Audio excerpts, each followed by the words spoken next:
akrabu ma yekunul abdu min bu da sayı hadis. Akrabu ma yekunul abdu min rabbi fe vesacid ekserud dua. Kulun Allah'a en yakın olduğu an secde anıdır. Çünkü daha ötesinde bunun tevazu keyfiyetini, tevazu tavrını ifade edebilecek namaz içinde öyle bir şekil yoktur, öyle bir hareket yoktur yani. Ayakta durursunuz, el pençe divan durma. Buna Hazreti Pir-i Mugan kemer besteyi ubudiyet diyor. Tam bir kulluk tavrıyla el pençe divan durma demektir bu. Sonra orada diyeceğini diyorsun. İşte Fatiha-i Şerife'yi okuyorsun, Zamm-ı Sure okuyorsun. Rabbine karşı kulluğunu ifade ediyorsun. Böyle minnacık bir kenarından İmam Gazali Hazretleri namazla alakalı vasfine, Hazreti Pir-i Mugan'ın namazla alakalı vasfine, bir de Kıtmir'in namazla alakalı bahsine bakabilirsin. Ayakta durma nedir?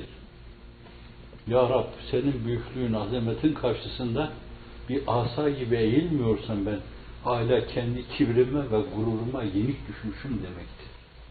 Eğiliyorum. Subhan Rabbiyal Azim. Büyük sensin. Bana gelince ben küçüğün en küçüğüm. Büyük sensin. Sonsuz Allah'tır. Allah karşısında kemmi ve keyfi belli nispetlere tabi başka bir varlık yoktur. Sadece sıfır vardır. Zero. Ancak onun remzi olan biri sol tarafına yerleştirdiğiniz zaman birdenbire sıfırın kıymeti 10 olur. Şimdi Allah karşısında hiçliğini idrak ederek rükûa gitme. Sonra senin hoşnut ettin mi ya Rabbi der gibi başını kaldırma, ayakta durma. Bir kere daha o kemer beste-i ubudiyeti olmanı. Rabbena lekel hamd hamden ketiren tayyiben mübareken. Uzun boylu Efendimiz sallallahu aleyhi ve sellem'in duası var burada.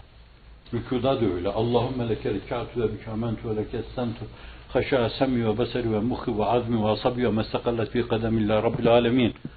Subhane Rabbiyal Azim, Subhane Rabbiyal Azim, Subhane Rabbiyal Azim. Bildiğinizi söylersiniz. Secdeye vardığı zaman da Efendimiz sallallahu aleyhi ve sellem eksir dua buyuruyor. Allah'a en yakın olunan hal. Şimdi ayakta o kavmeyi de yeterli bulmadık. Allah'ım senin büyüklüğün karşısında secdeye kapanma var. Bunun ötesinde artık yapacağımız bir şey kalmıyor. Yani yer delinse de başımızı o yerden içeriye soksak yine senin ululuğun ve azametini ifade etmiş olamayız. Orada eksirü duaya. Duayı çok yapın. Hazreti Ebu Bekir Efendimiz yine sahih hadis-i şeriflerden buyuruyor ki ya Resulallah bana bir dua öğret diyor. Ben bunu secdede madem eksirü dua buyuruyorsun söyleyeyim diyor. Buyuruyor ki işte o Subhane Rabbiyel Ala mahfuz. Subhane Rabbiyel Ala mahfuzu. Efendimiz tarafından mervi olduğundan dolayı mesele tabüdilik içine girer. Terki doğru değildir onun. Subhan Rabbiyel Ala dedin. 10 defa dedin, 20 defa dedin, 30 defa dedin. Fakat ona bir de şunu ilave ediyor. Allahümme inni zalemtu nefsi zulmen ketiren ve la yaghfiru zunubu illa fağfir li mağfireten indik varhamni inneke entel gafurur rahim diyor. Kısaca mali şu. Allahümme inni zalemtu nefsi Hazreti Ebu Bekir nefsine zulmettiğine, nefsine karşı bir kötülük yaptığına, nefsini kirletecek bir iş yaptığına ihtimal vermek fırakı daleye sapma demektir. Dalalete sapma demektir. Çünkü bir yönüyle belki hayatı tam duyduğu zaman Efendimiz sallallahu aleyhi ve sellem'den 3-4 yaş daha küçük. Ve ilk ben peygamberim deyince Efendimiz sallallahu aleyhi ve sellem ben bu nübüvveti kime tebliğ edeyim? Rahatlıkla hiç tereddüt etmeden bana ya Resulallah diyen insandır. İkra bismi rabbikellezi halak. Kur'an inmemiş daha. Ahkam yok daha. Zat-ı Bah mevzunda bir bilgi yok. Sıfat-ı Sübhaniye mevzunda bir bilgi yok. Esma-i İlahi mevzunda bir bilgi yok. Sadece o zatın onların içinde bir emniyet abidesi olması, bir davayı ilan etmesi adına kabul açısından yeterli Hazreti Ebu Bekir için. Bana ya Resulallah diyor. Sonra Efendimiz ona dua öğretirken aynı zamanda bize telkin ediyor gibi Allahümme inni zalemtu nefsi, ben nefsine zulmetmiş bir zavallıyım. Zulmen kesiren, hem de öyle bir zulüm değil, çok zulüm. O kesirene bakınca temin tenkir için la yu'ad ve la yuhsa. O büyüklerin virtlerine baktığınız zaman zaten, hatta Ehl-i Beyt'ten o eğimmenin virtlerine baktığınız zaman zannedersiniz ki bu adamlar kendilerini cehennemde görüyorlar. Bu kendini görmenin ifadesidir. Kendini görmenin ifadesidir. Kendini görmeyen Allah'ı göremez.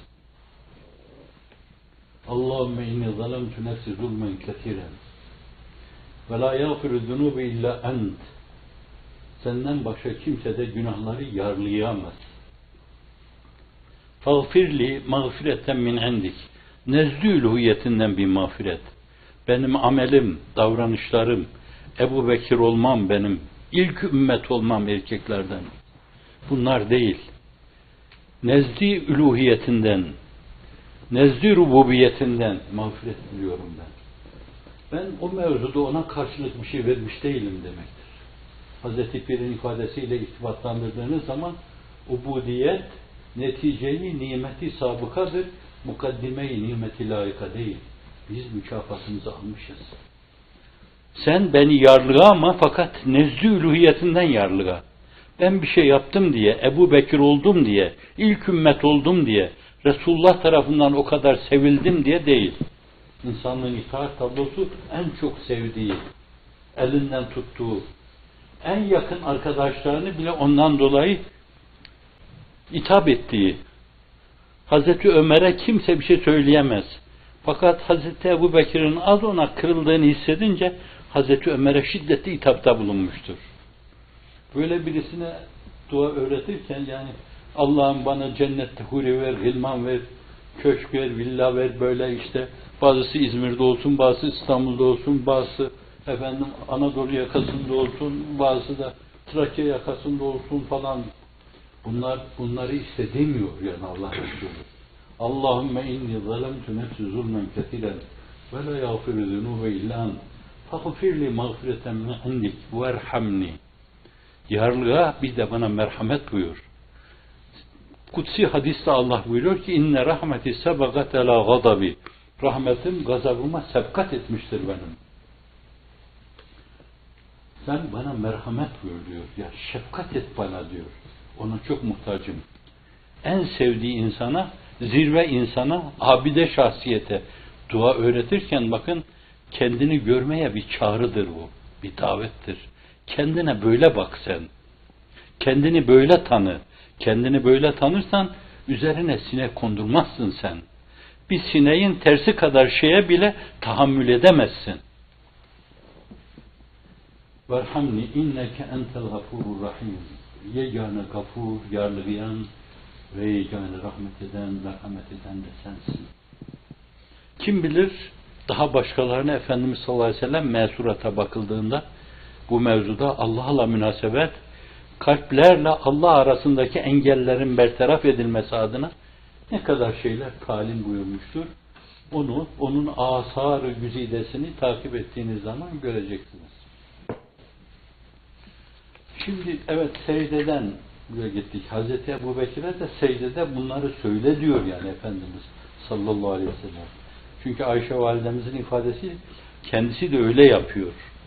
Yine Ayşe validemizin rivayet ettiği yine Buhari'deki bir hadis-i şerifle ifade edeceğim. Hücre-i saadet ona nispet edeceğiniz her şey antiparantez arz ediyorum bunu. Fakat Efendimiz'e saygının gereği ona Hira sultanlığı demek. Saadetli Hira yuvası demek. Çünkü yeryüzünde zannediyorum Kabe'den sonra oradan daha kıymetli bir şey yoktur. Bir yer yoktur. Neden? İnsanlığın iftihar tablosu inzivasını orada geçirmiştir. Ve ilk vahyi orada gelmiştir. Cebrail aleyhisselamla oradan inerken karşı karşıya gelmiştir. Sevr, insanlığın iftihar tablosunun hicret ederken tahassün buyurduğu yerdir. Sevr mağarası değil, Sevr sultanlığı diyeceksiniz. Kabri saadetleri diyeceksiniz. Mutlu kabirleri, kutlu kabirleri diyeceksiniz. Hatta ona kabir nispetini bile makbur düşüncesini hatırlattığından dolayı dememeyi tercih ederim ben. Bir yönüyle ruhunun ufkuna yürüme limanı derim. Bugünkü şey. Ruhunun ufkuna yürüme limanı orası. Açıldığı yer derim. Saygınız ölçüsünde saygı görürsünüz. Allah Celle Celaluhu onun mübarek ona hitap ettiği her yerde adıyla değil, ya Muhammed, ya Ahmet, ya Mahmud, ya Mustafa dememiş. Ya eyyüher Resul, ya eyyüher Nebi demiş. Ey benim şanlı elçim, ey gizli haberleri benim tarafımdan kullarıma ulaştıran Nebi demiştir.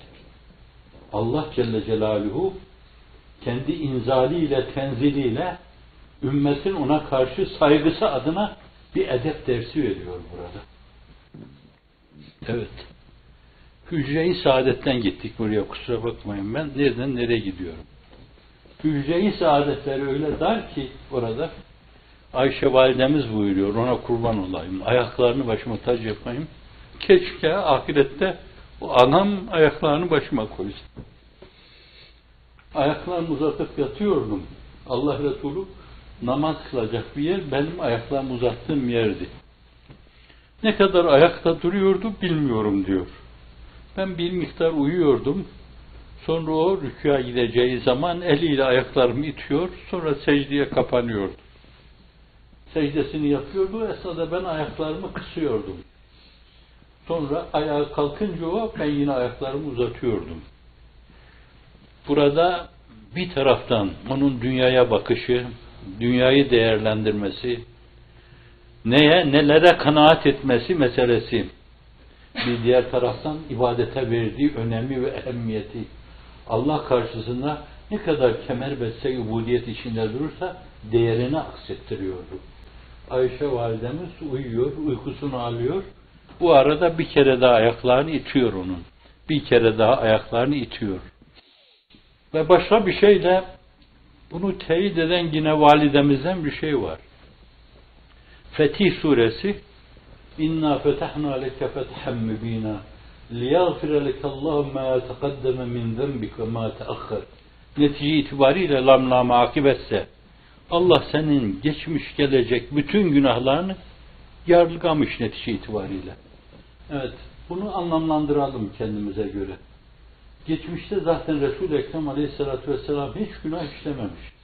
Gelecek adına da Allah burası çıkmaz sokak demiş, o sokağa girmesine hiç fırsat vermemiş. Onun için hem masum hem masum.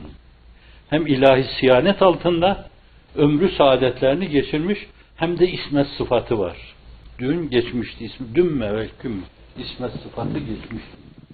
Günaha parmağının ucuyla bile bulaşmamış insanların iftihar tablosu. Diyor ki ya Resulallah, Allah geçmiş ve gelecek her şeyini yarlıgadı senin. Bu kadar nefsine eziyet. Bu seyri bunu anlatırken ظَلَمْتُ سُنَّةَ مَنْ اَحْيَا الظَّلَامَ اِلَى en işteket kademahu zurra min veremi. Ben o peygamberin sünnetine muhalefet ettim ki ayakları şişmeden yatmıyordu ama ben ayaklarım şişmeden yatıyorum. Yan gelip kulağım üzerine yatıyorum diyor. Allah Resulü için naatların en uzunluğu, onun hayatının değişik hususiyetleriyle değişik yanlarını anlatan kaside-i bür'edir. Bürdesinde bürde diye iştihar etmiş, kalası meşhur. ظَلَمْتُ سُنَّةَ مَنْ اَحْيَا الظَّلَامَ اِلَى en işteket kademahu zurre min veremi. Şişiyor ayaklar, o kadar ayakta duruyor Rabbi karşısında.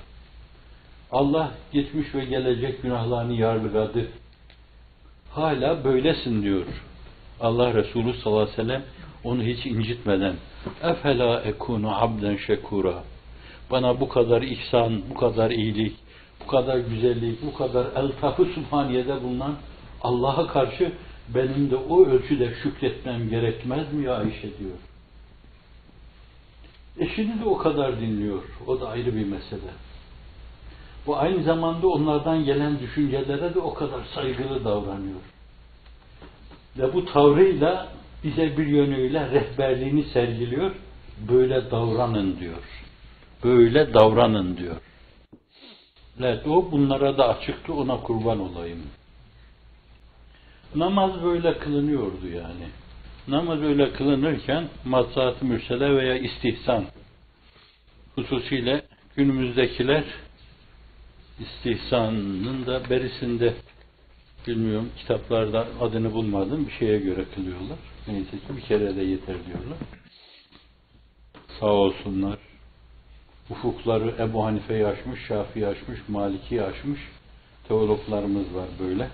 Onlar o dinin özündeki o derinliği, özündeki o ruhu, özündeki o nuru söndürdüler. Cenab-ı Hak basiret, anlayış, idraki ihsan eylesin bize de, onlara da. Bir şey demiyorum.